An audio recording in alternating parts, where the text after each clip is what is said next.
There was a rake of 3 old coaches that had been on the Fat Controller's railway long before Thomas came to the island. James, Edward and Henry took it in turns to pull these coaches as part of their suburban trains. James loved these coaches and would seek every chance he got to pull them, as he thought they went well with his smart red paint. One day at the sheds, James was in a foul temper. "It's not fair," he huffed crossly. "They have been on the railway for many years. Why do they have to be scrapped?" "What's being scrapped?" Henry yawned from the other end of the shed. "The old coaches," rapped James. "The Fat Controller said that some fancy new ones were being brought over from the mainland." "I saw them in the yard this morning," said Percy. "They're really nice." James scoffed. "I'm still going to take those old coaches out," he fumed. "I wouldn't do that if I were you, James," Edward warned. "The Fat Controller has placed them in the main siding at the big station. I will be taking them with my scrap train this afternoon."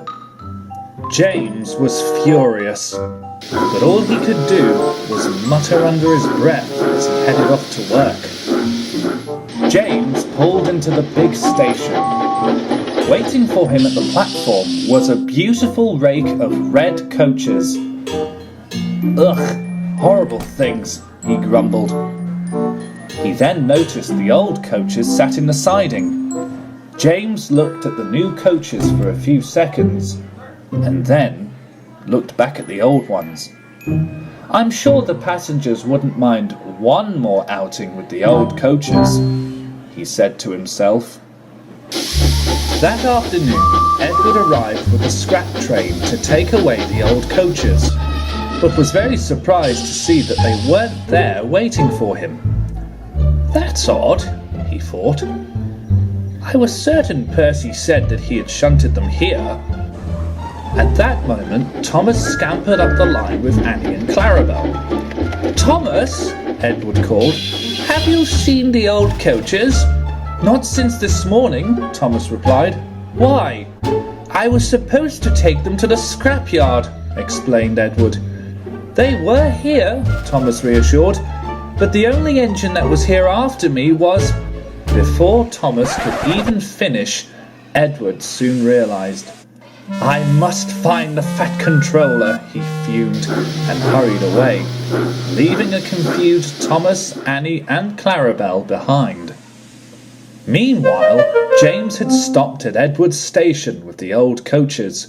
He was feeling very pleased with himself. "These coaches won't be scrapped now," he chortled. "Oh, won't they now?" said a stern-sounding voice. James almost jumped when Edward arrived. The Fat Controller stepped down from his cab and walked sternly up to James. "You have disobeyed my orders," he said.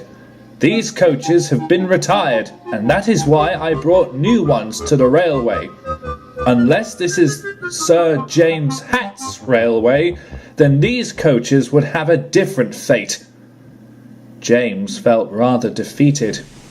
At the Fat Controller's command, he shunted the coaches in the station siding, and Edward then took them back to the big station to join his scrap train. The passengers were cross that they couldn't go anywhere, but luckily the Fat Controller had sent Percy to bring the new coaches for James to pull for the rest of the day.